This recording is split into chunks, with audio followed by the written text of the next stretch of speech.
Alright, what is going on, guys? It's Sean O'Connell, the managing director here at CinemaBlend, and we have chosen our new show to begin binging. Because season 2 of Big Little Lies is about to start on HBO, we figured this would be a time to catch up with season 1. It's one of those shows where, because of the cast involved and also because of the word of mouth on the show, I've always wanted to see it, so this was the time I finally decided to dive in, start watching season 1 of Big Little Lies, catch up in time for season 2, and then we can all continue to figure out the story of Big Little Lies as season 2 begins. So I'm going to press play on episode 2 of the first season. It is called Serious Mothering.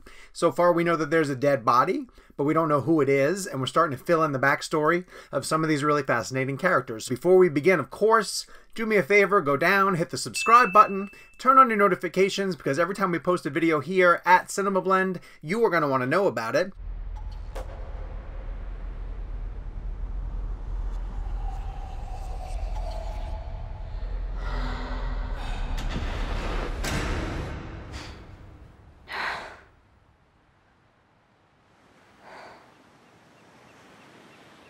Oh, we don't go in? No, we just dropped them off. They can't be bothered with their parents now. Wait, so we don't get to meet the teachers? We did all of that yesterday at orientation. He scares me.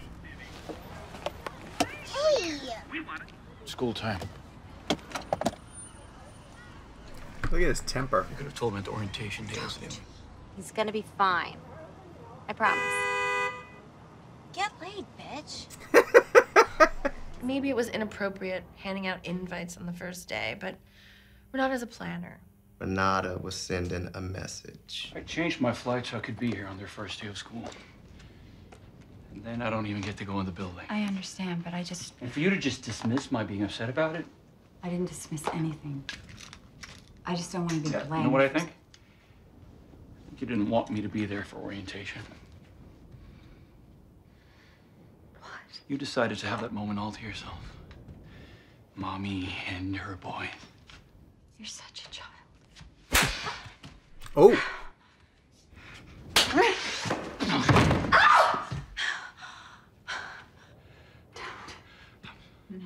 I'm so sorry. Hey, no.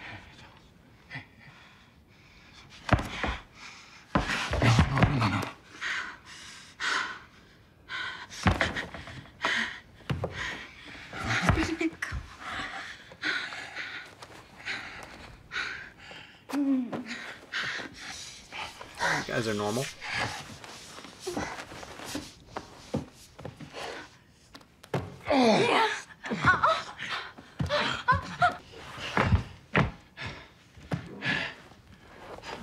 I only do 20 hours a week max. Between you and I try to maintain my full-time mommy status so I can lord it over women like Renata and the other career mommies. Chloe! Ma'am, please? What, I can't call for my own daughter? Please reboard the vehicle, ma'am. You causing trouble, woman? Get in the car. And don't ever blow your whistle at me again. You're new here. I'm not. What's that? Oh, Amabella's having a party. That's sweet. I didn't get invited. Because you choked her. Honey, you don't know her very well. You don't know her at all. This is about that stupid accusation. It's fine. Feces is never terribly far from Madeline's fan. And the whole party thing created a vortex. You know, Abigail, I am super impressed with your emerging social conscience. I really am. Should we leave it at that? Or is now the time to pile on Bonnie?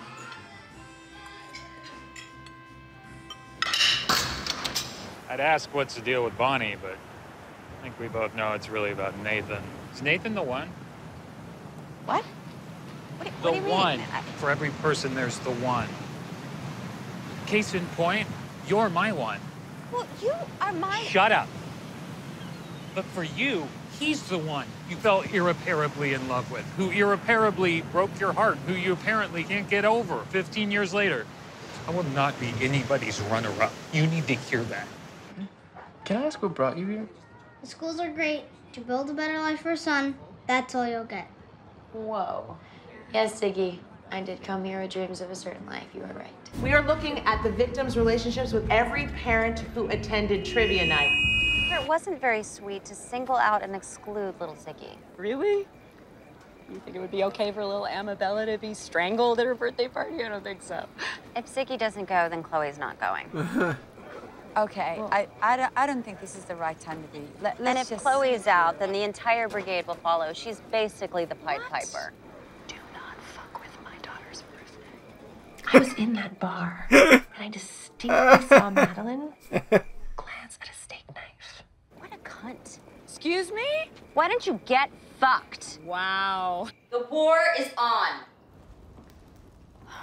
They arrived just after you left. Double the price, I think, for nighttime deliveries. Wow.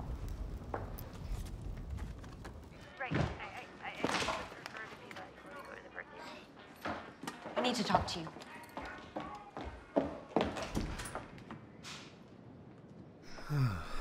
What now?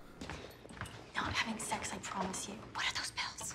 They're just for in case, you know, the day comes. Not that it's coming anytime soon, but I just have them. You are 16 years old. Where did you get them? From a doctor. Dr. Innes? She wrote your prescription without calling Not me? her. I went to Planned Parenthood.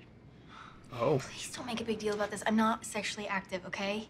Who took you there? What? Planned Parenthood. Did you take a car, an Uber? Did somebody give you a ride? It's in Seaside. Bonnie. How did you get there? Bonnie. Don't say it. Bonnie? Bonnie, can I talk to you for just a second? Of course. Couple of things. First of all, I'm happy that Abigail has bonded with your mother. Thrilled about the communal potato peeling thing. But when it comes to my daughter's social recreational life, particularly as it concerns medications that will permanently affect her reproductive organs, will you just kick that little can of worms over to me? Do you understand? I do. And should Skye come to me 10 years down the road and ask for a little lift to Planned Parenthood, I would give you that courtesy call first. Thanks. Oh gosh, what a mess. What a mess. You know, it doesn't hurt to be mindful of other people's feelings sometimes. Oh, yeah. Yeah, Mr. Sensitive. Excuse me? No, I meant that as a compliment. You're kind of like today's standard bearer for the evolved man. Like you work at home, you do almost 50-50 in the child care, you even cook. Right, so you're the guy who likes to fish and hunt, and I'm Mr. Girly Man? That's not what I meant at all, man. Okay. Listen, I thought it'd be indelicate to bring it up with Maddie. That's why I'm bringing it up with you. Well, that sounded like a threat, Nathan. You threatening me? No, but actually, I feel like you're starting to threaten me, which I don't think you want to go there. Oh. This thing with that Ziggy kid, all the talk of bullying, I was bullied. 6th grade. And I always turned the other cheek, thinking that was a more mature thing to do. 30 years later, it still haunts me that I didn't beat the shit out of that kid. So much so, I find myself fantasizing that somebody will come along one day and say or do something to me. They'll offer me the chance to redeem myself. Wow. Wow. Goodness. A lot of pent-up frustration on this show. He's suggesting we pick something more community-centric. Joseph, we have worked so hard for this, and we are being victimized by the small-mindedness led by the likes of Renata Klein. Is this about the play or winning? With Maddie? I don't know. Maybe it's a little bit about both. Mm-hmm. I'll talk to the mayor. Amabella passed out her invitations on Wednesday morning. Madeline was on the phone inviting the kids to Disney on Ice by Thursday noon. The two events were scheduled for the same day, same time. A vicious shot over the bow. Yeah, it's ridiculous. Okay, thank you. Yeah, of course. I mean, I don't know what's wrong with this woman. It's like she's power hungry. She can't just let us all get along. I said thank you!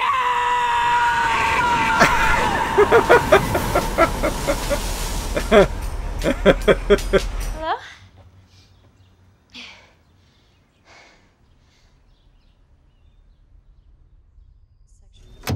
The intent, by all accounts, was to simply make peace with Amabella. Which is an admission that he did try to choke her. No, just hold on. Ziegfeld still maintains his innocence on the whole choking front.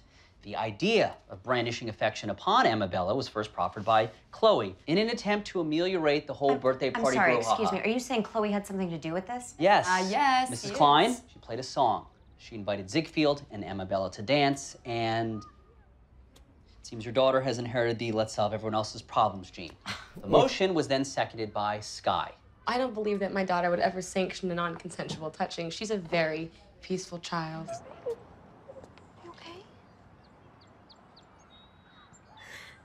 sorry. Just.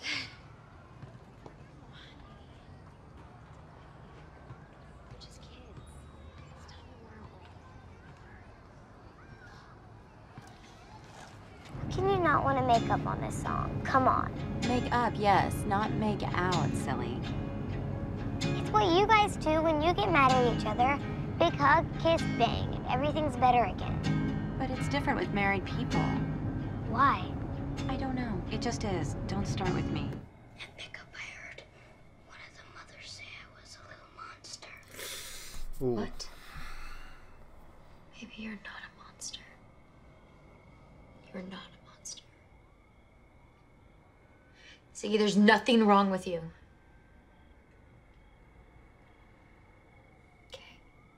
Poor little boy.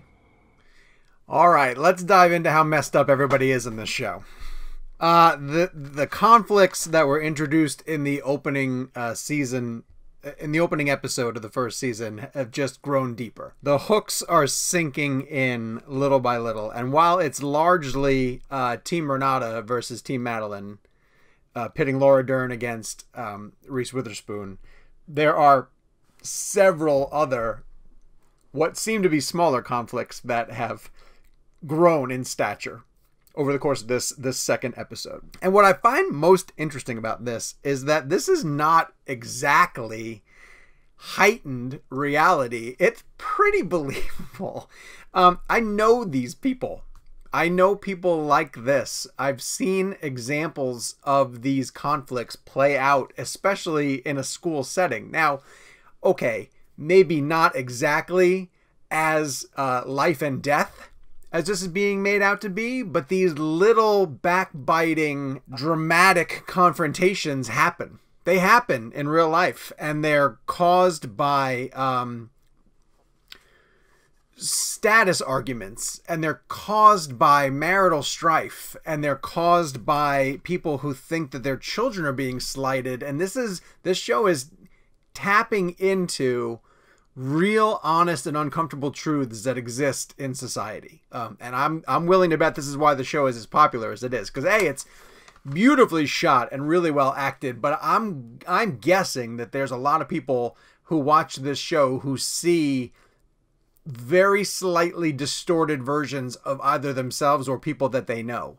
Especially if you're an older audience member who has been through the parenting and school system. And again, I have almost two teenagers. I have a teenager and an 11-year-old. And so we've been around a couple of blocks enough times to understand that the characters that are being portrayed on this screen are extremely believable. So here are a couple other things that's sort of beyond the Madeline versus Renata war, legitimately called a war. The war is on, says Madeline, in talking about, Renata setting up the fundraiser for the vets, but then, of course, not inviting Ziggy to her daughter's party, and Laura Dern having this spectacular meme scene where she whirls around and screams, "I said thank you," to her friend, her friend from the school. We also learn more about Jane and what Jane is running from. And someone actually does say, is she running from something? Well, that's becoming crystal clear, and we're going to figure out down the line what it is that happened to her in Santa Cruz and forced her to move to Monterey. I still do love the structure of the interrogation of people from the school, basically filling in the gaps of what drove these people apart. We no real more mention of, well, a little bit briefly of the investigation, but no real clear mention of the body. The funny part so far is over the course of 2 episodes, everyone's being positioned as a suspect. It's not like it's driving our point of view towards one character or the other. But what's making it difficult to figure out who we're supposed to be paying closer attention to is we don't know the victim. And that's a great way to keep people invested in the overall story. Until you tell us who the body is, it's hard for us to determine who might have been the one who murdered the victim. It's Jane's gun, the one that she put underneath her pillow, that little stub-nosed revolver, that makes you think that she's the one who points it at somebody. But then she could actually be the victim. So who knows? Because there's plenty of people. The line that was given was that there's a lot of bad blood in this community. So the way that's being set up is that almost anybody could be the victim of someone else being so mad at them that they'd be driven to commit murder, because there's a lot of people who are mad at other people, and until we know who the victim is going to be, it's hard to determine who we think that the perpetrator is. There were a couple of things that really stood out to me. While a lot of this is being positioned as the inherent uncomfortable antagonism between full-time moms and working women who have to try and balance family, and the guilt that each of those parties tosses in the direction of other people. And again, believe me, I'm telling you that is a real thing. There's something that came in this episode of conflict resolution through the way of love and affection or really uncomfortable sex. And it's Reese and her husband, Ed. It's Madeline and Ed finally having sex after we've been being told a couple of times throughout the course of the episode that they don't anymore. And they were more like a dance, but she sort of suddenly started to look at him as like the man that he doesn't feel that he is in her eyes. You had the very uncomfortable encounter between Nicole Kidman and Alexander Skarsgård, because obviously she actually admits that she thinks that he starts fights with her just so that they can have sex after a while. It's almost like that they can't ever get to that point where they're together physically unless they've had an argument, and clearly he beats her. He's physical with her, so that's uncomfortable.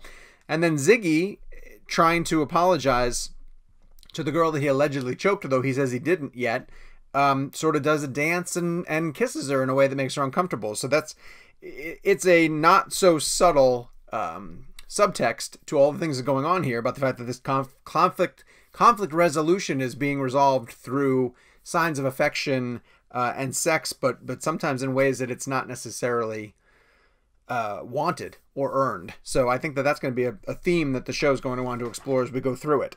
This was serious mothering, and again, we're starting to get to know the characters a lot more. We're starting to get to know the community a lot more. It's funny because Madeline complains about the fact that can't she just exist in this community without running into her ex, and of course Bonnie too. But it's because all of their lives are caught up in this intrinsic spider web that heightens the drama that comes with Big Little Lies. So I'll be really curious to see where we go over the course of our next few episodes. And again, now it almost feels like the identity of the body is being put on the shelf, and we're not going to find out who it is.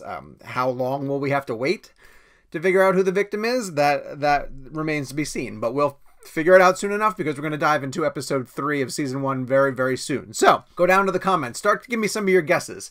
I want to know guesses on who do you think the body is, who's the victim, and then if you already have a guess on who the victim is, tell me who you think the suspects are, right? Like, the show is structured in a way that, again, almost anyone at this point early on in the season could be the victim, and almost anyone kind of early on could be the suspect. So we need some of that to get established a little bit deeper, and we have a few more episodes to get to before the season draws to a close. So we'll be back for episode 3 of season 1 of Big Little Lies. Make sure that you don't miss it by going down, hitting subscribe, turning on your notifications, and every time that we post a fun TV show reaction video like this on CinemaBlend's YouTube page, you guys will be the first to hear about it.